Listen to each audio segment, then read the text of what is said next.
Well, welcome everybody to another Christian Runners interview, and I'm really excited for this one. This is Rohan, or we'll call you Ro, and we've been trying to get this interview for a while, and he's a very busy man, just like myself. But here we are, so please sit back, everybody, enjoy, and let's find out about this lovely young man. Well, he's younger than me anyway. So how are you doing, Rohan? I'm very well, thank you, Jason, and absolute pleasure to be joining you. It's taken a while, but the best things come to those who wait, I'm told. So no, really looking forward to it, and really glad to be here. Absolutely. So what we'll do, we'll sort of, for people that are watching, we'll talk a little bit about the running side, and then obviously your faith, your faith in Jesus and church, and we'll see where that goes.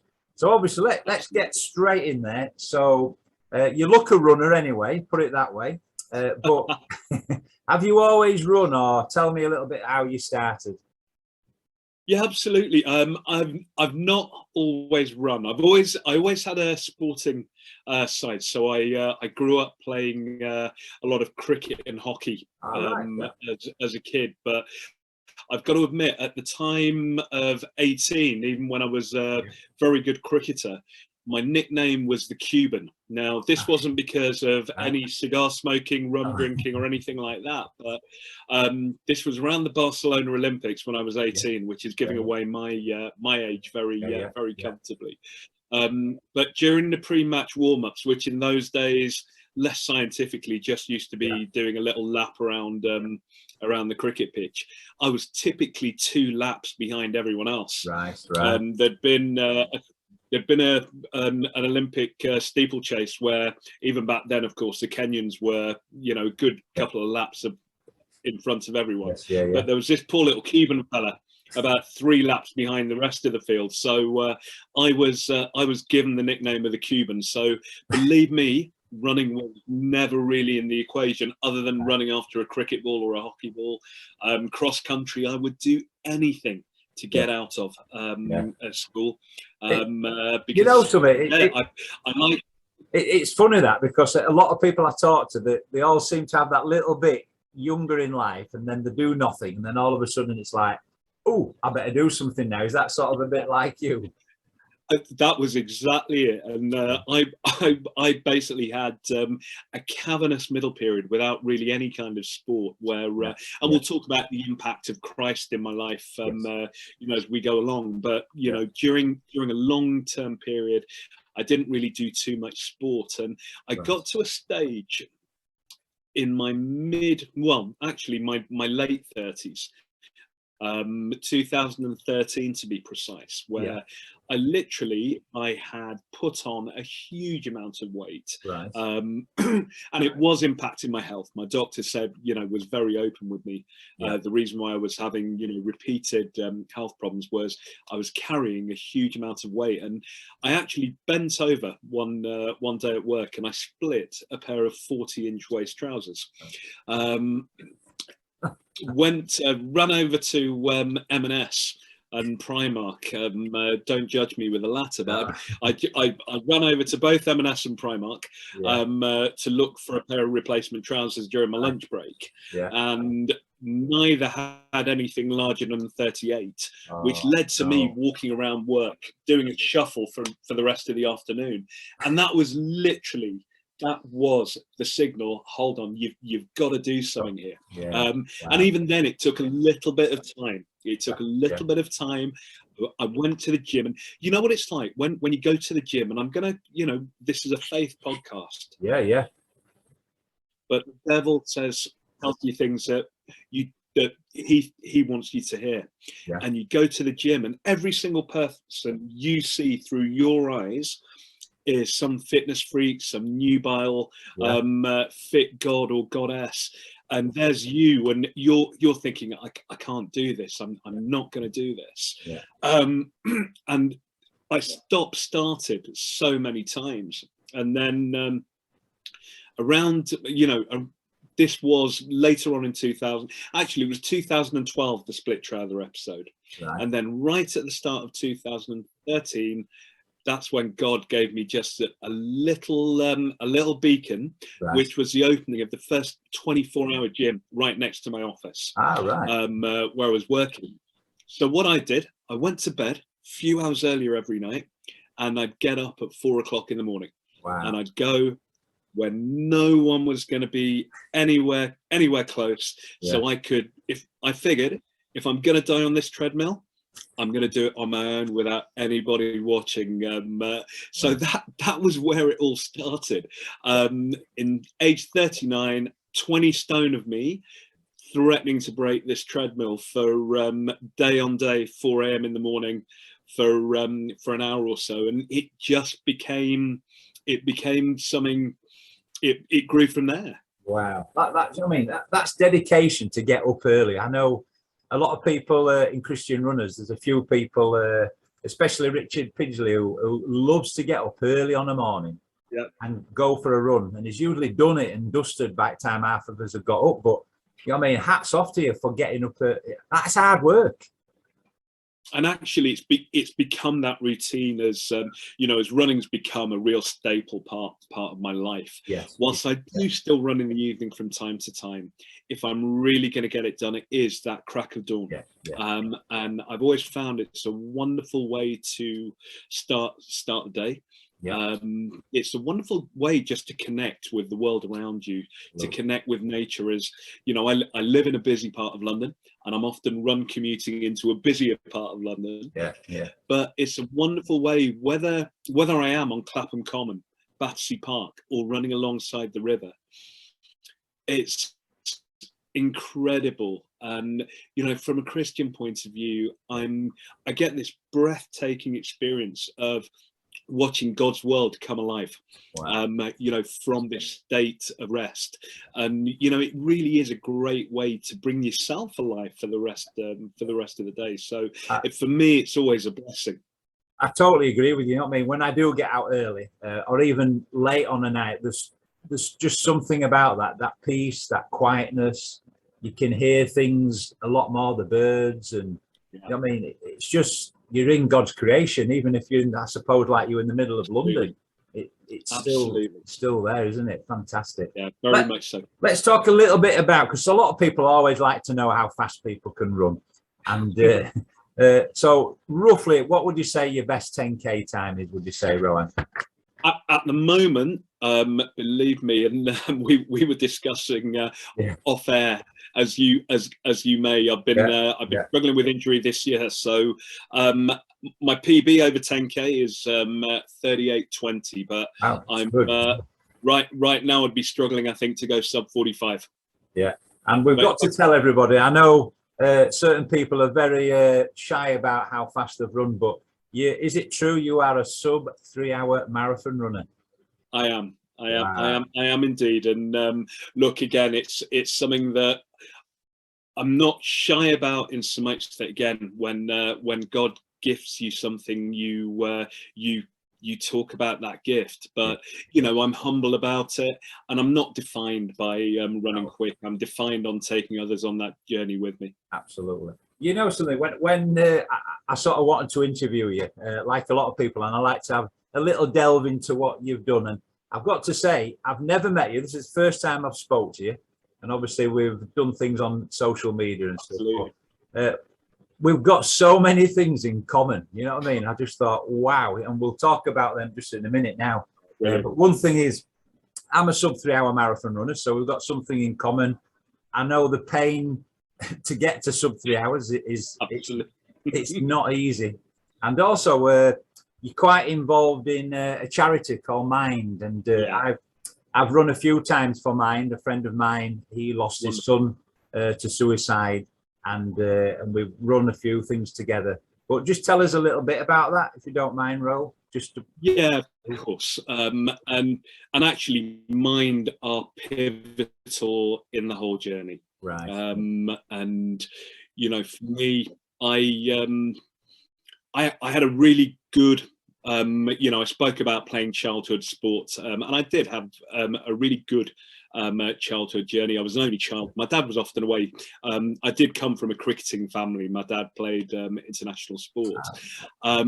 And then in my late teens, I started demonstrating what we only now know to be signs of mental illness. Yes. Back at the time, we didn't have that knowledge, and actually back at the time, you didn't talk about vulnerability as a man. We had that toxic definition of masculinity.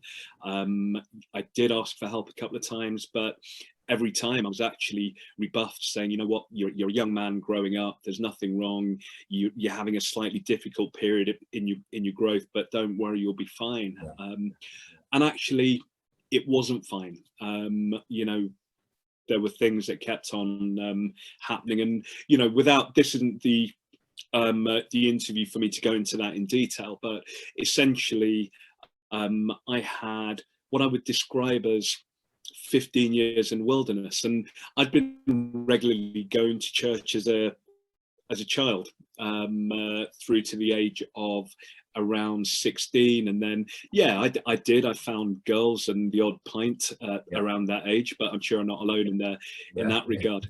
But I you know, I really did have a challenging period in many regards over that 15 years. And it turned out, after actually attempting to take my life on multiple occasions, that I finally, through Mind, I was referred to them, and it was them who managed to get me firstly into a peer support group, and then secondly a diagnosis of bipolar disorder.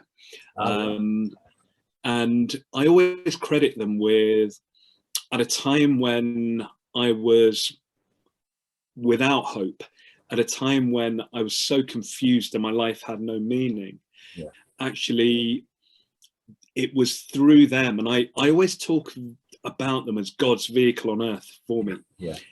It was through them that I regained some hope and dignity and purpose. And I've always been so very grateful for that impact. And over a period of time, I rebuilt my life. And, you know, I always remember, even through the darkest moments, there was never a day when I didn't believe in God. I always believed, but actually I couldn't see a way in which God could believe in me, because all I did was look into the mirror for those long dark years and see someone that I truly hated, truly despised, and that I couldn't quite understand what was going on. And I remember, you know, a couple of days after the final attempt on my own life, I remember walking back into a church for the first time in over a decade. And I will never really understand what happened, but all I knew was, in that moment, God was saying, it's okay, you've got this. And there was a sense, just for the first time in so many years, of just calm in the storm, just that sense of peace, still a sense of hopelessness and confusion, because I had no idea how I was going to be able to pick myself up off the ground from where I was. But there was just this voice telling me, it is going to be okay, you are mine. And you know, we've got many Bible verses as runners, but actually where I always turn is to Isaiah 43. And I misinterpreted it for a long time in my recovery. I almost misinterpreted it in a way to believe actually that God will take you into the storm to refine you and then bring you out of it. Actually, no, I did go into the storm, not out of God's volition, but he was happy till that moment when he said, right, you are mine. And actually he did have a very strong purpose for me, which I didn't know at that time. I didn't realize that kind of purpose. I spent those first few years, post illness, as I might call it, rebuilding my life, and in many respects selfishly, just I was rebuilding relationships, for the first time living like an inverted commas normal human being, holding down a job, not having the episodes of mania or depression. And it was, okay, it's gone now, let's put it behind you, and we just focus on what's ahead. And I was sat, I remember it was World Mental Health Day, and it happened to fall on a Sunday, and we were in church. And the church I was going to, St. Martin in the Bullring in Birmingham, and it had a centre for healing as part of the church. And one of the guys came out and he gave a talk around mental health, around the centre for healing. And I just remember God speaking so powerfully into me that morning. And if I'm going to live my life to the full, that means not denying who I am. And actually, God was very powerfully telling me, you are to live to the full for me. And I realized at that moment that actually I had to use my experiences to help and support others. Yeah. And that's what motivated me when I started running those 4 a.m.s on the treadmill. I literally decided that, you know, that 20 stone me was going to run 10k for Mind to raise 250 quid. Yeah. That was my goal.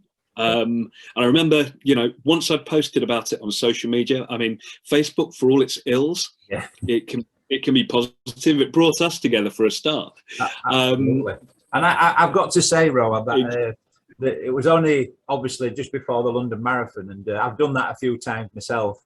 And when I sort of started reading your story too, and I'll actually, on this link, when I share it, I'll put a link, because you did an article on Transformed by Grace, and also obviously Songs of Praise you was on, and we might talk about that just before we get to the end. Of course. I was inspired, and I've just got behind, you can sort of see I've got a nice big 5-0. So if you want to tell everybody, why have I got this here? Yeah, so and thank you. Again, it's one of those things that I talk about with humility, because it's God's journey. And you know, I started with the aim of raising £250 for Mind by doing a single 10k. And when I completed London Marathon in October, it was actually marathon number 50. Wow. 7 years later, in which I've done a lot of, you know, every one of them for Mind, and it's been just an amazing and blessed journey. It's taught me so much about myself and so much about others. It's been a true blessing. Fantastic. And you know, I'll put the link about Songs of Praise too, and I've mentioned on our Christian runners sort of website and Facebook that I had the privilege to be filmed a few weeks ago, and very exciting. Very exciting. And it's going to be aired on the 2nd of January next year. Wonderful. But you've been on too. Just tell us a little bit about why did you end up on Songs of Praise? It must be your voice, of course. Well, oddly enough, when I was at young boy at school, I was in the school choir, but I mean, my voice broke at about age whatever it did, and my voice was never quite the same. But I quite literally, I was sat working from home last year, and you know, the BBC, they've always got researchers who you know, they must scrape blogs and websites. So you talked about Transformed by Grace, the article I wrote on my own website, etc.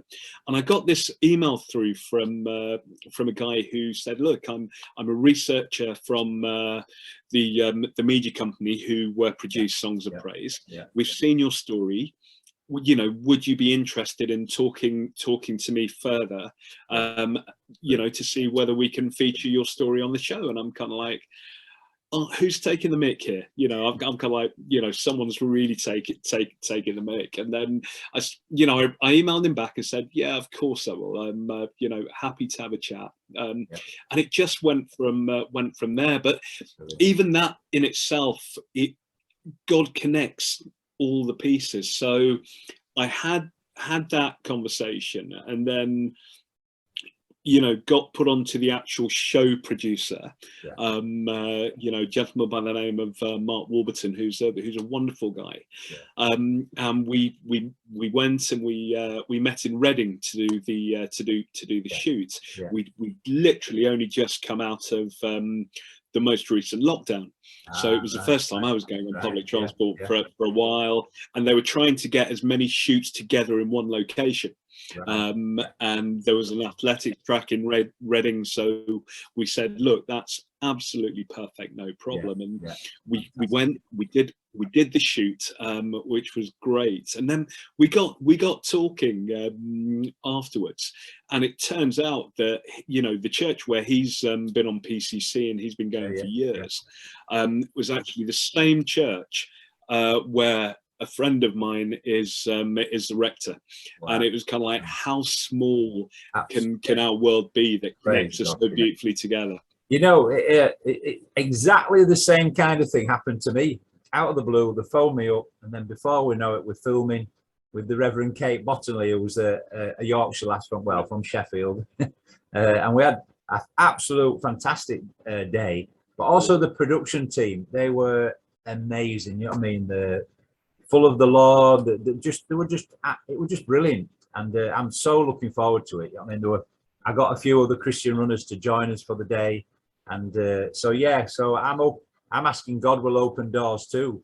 You know what I mean? So it's going to be good. Yeah, I can't wait to see it. And I mean, I remember the weekend when it did, when mine aired, was actually Pentecost Sunday, which was it felt like an honor in itself.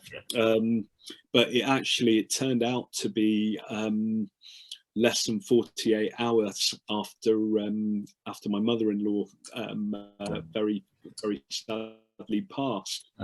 And I was running as part of my fundraising for this year. I was running 2 marathons that weekend. It's a long story, but I didn't run the one on the Saturday. But my father-in-law, in no uncertain terms, said, "You are going to run on that Sunday because that's what she would want you to do." And we'd spoken about it already, and it was a really difficult one for me to do, because my mind was elsewhere. My mind was with my grieving wife. I wanted to be anywhere else but away. And yet, Jason, as always, once I got running, once I spent a little bit with other runners, and then once I just got into that place where I was on my own, I was just able to connect, pray, and just have an amazing, few hours of just connecting with God, giving thanks for her life, giving thanks for the journey, and just praying that I would honor him. And I remember we I finished the marathon and headed back into London, and I'd literally forgotten what time SOP was going out, and suddenly my phone just started going mad with notifications, just seeing you on the box. And it was as always, it's always very humbling when when God uses you. It's something that non-Christians will understand. Humility. I'm never going to say that God is something that people unless you've really experienced it, I don't think it's something that you can really understand fully. I mean, what is going to be great with me is I'm a run director at one of the park runs that I set up, and so I'm the run director on New Year's Day. So you can guess what I'm going to tell everybody. Great. Because the day after is Sunday that we're going to be aired. So absolutely. And obviously everybody knows me as the God man, the Christian runner. And I mean, and it's great wearing this t-shirt because the conversations you have and people looking at it, and obviously it starts triggering things in people's minds, doesn't it? and that's why I love wearing this and sharing our faith like you do yourself. You know what I mean? It's wonderful. Absolutely. And I mean the vest, how I was connected with Christian runners was I was running in mid-June up actually it happened to be in a vineyard, which is great. What better place to sow a Christian relationship? But I met one of our members, the wonderful Pam Story, Wow. who and Pam was wearing the vest, and again that's when the injuries were really beginning to take their toll this year, and I remember we stopped and we stopped, spoke about faith, prayed briefly, and then went on our different ways to run our race, to honor God that way. And it was a wonderful thing. She we swapped contact details, and that's what connected me with the group. And I remember the first time I wore the t-shirt, I was on holiday on Woolacombe Beach, and a few people came and asked me about it. Our small group at church, people have asked me about it, wanting to get involved. So it's it is a magnet. Absolutely. God draws people in different ways. Amen. And everybody needs to meet that Pam Story. She is just, what an amazing God on fire woman she is, and what she does is amazing.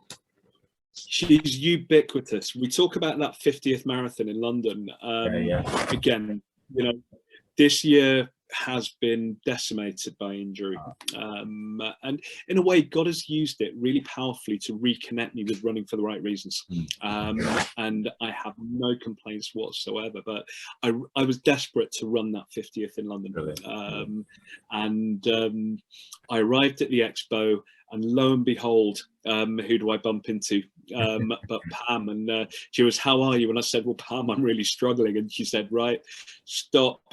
She put everything down. She said to her colleague on the store, just can you bear with me? I've got to leave for a couple of minutes. And she just came and she prayed so prophetically over me for that moment. I, praise the Lord for Pam's gift, because it was a wonderful thing. What a witness. Just going back to running in races, I know I sort of asked you what your favourite race was, and just tell us a little bit what your favourite race was, because this sounds really interesting. Maybe people would like to know. Was it the one in the Vatican? Yeah, there've been a few, and Italy always comes to mind. But yeah, there was Rome. Always stands out, and quite literally, we turned up in Rome, and it was bright sunshine on the Saturday, the day before the marathon. Come Sunday, it was biblical. It was absolutely biblical, and there was, I think, at about 4 miles in, there was lightning, and I thought, they're going to call us off here, aren't they?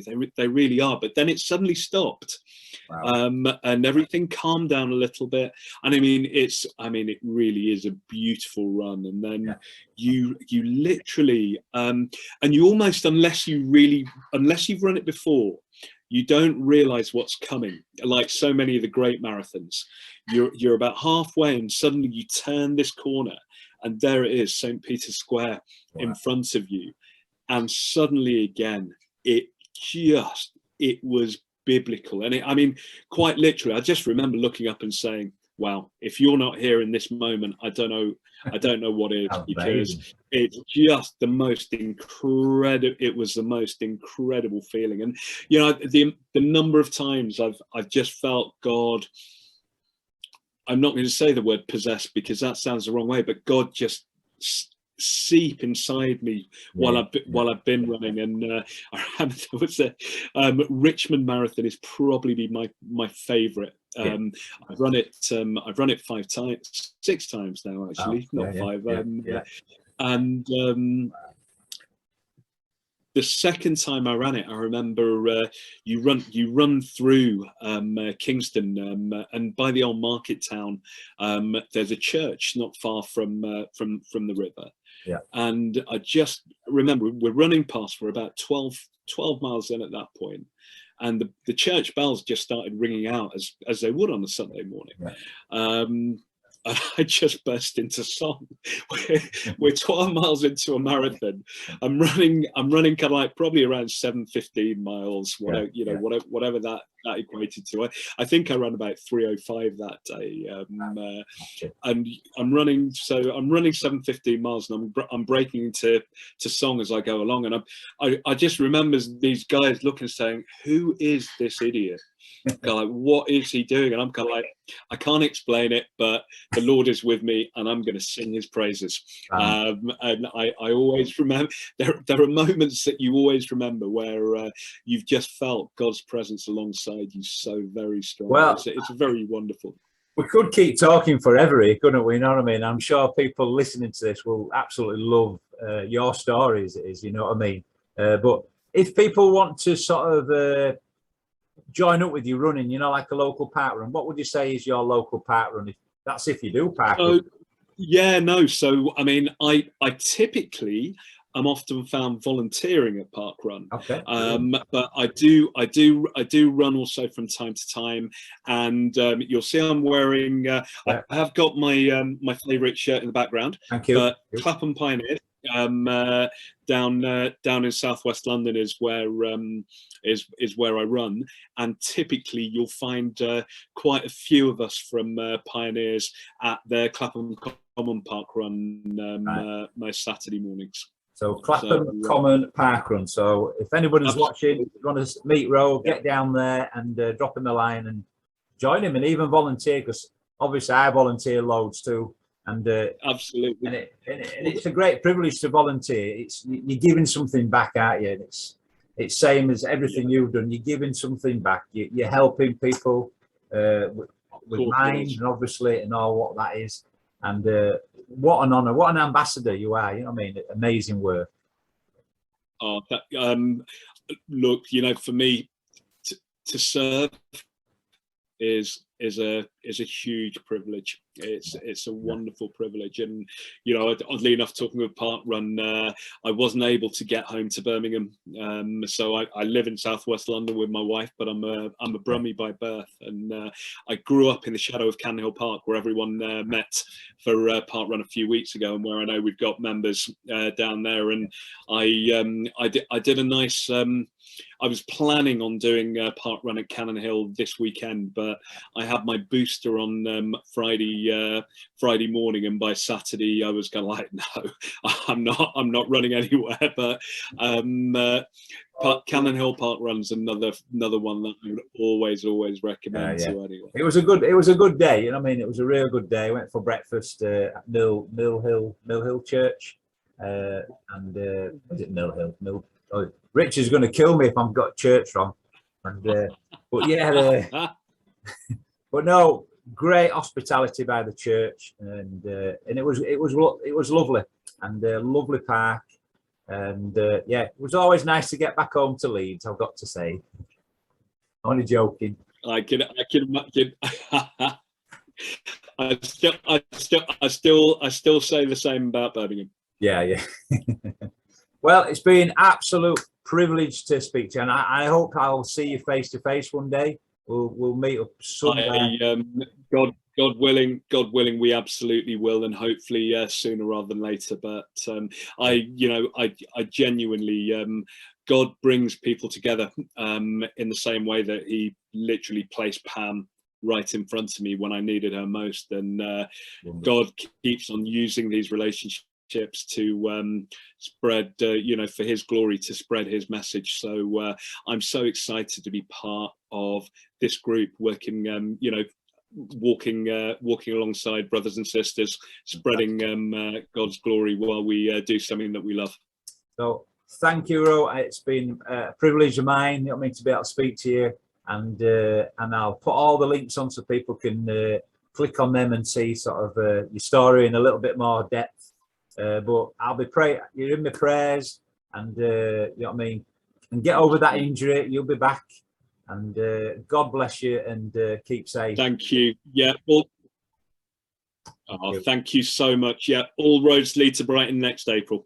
But no, such a privilege. Every blessing to you, and look forward to speaking soon. Thanks, Jason. Thank you very much. God bless. God bless.